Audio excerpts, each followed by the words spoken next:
Let's talk a little bit about those ketosis prone days. And a lot of what you talked about were when situations kind of put you off on a different schedule where the risk for DKA has increased. You mentioned the occluded site, which is I think always my number one DKA agonist in my life with diabetes. Times of stress, right? You and I, we're burning the midnight oil, we're working the night shift. Any time of times of stress, illness.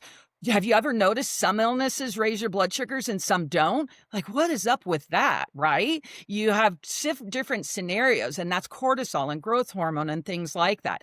Then, of course, the traditional my insulin expired, summertime. Oh my gosh, summertime and heat, and the insulin gets a little bit less efficacious. Maybe you're injecting. Hydration. Right? Maybe you're right, dehydration, you know, your fluid balance is off. Maybe you're injecting in the same spot over and over again because you forget you're supposed to rotate. Maybe because you have diabetes forever, you're putting your pump on and those occlusions occur. So you can see that I want our listeners to think about kind of running it through. I'm having some of those signs. I might have ketones. Let me troubleshoot. And this is what I, as a clinician, talk to them about sick day, or what I call, instead of sick day, I want to call it ketosis prone days. I want to call it that, not just sick day, because you don't necessarily have to be sick. I want to call ketosis prone days. Do that little rundown in your head. Try to troubleshoot it.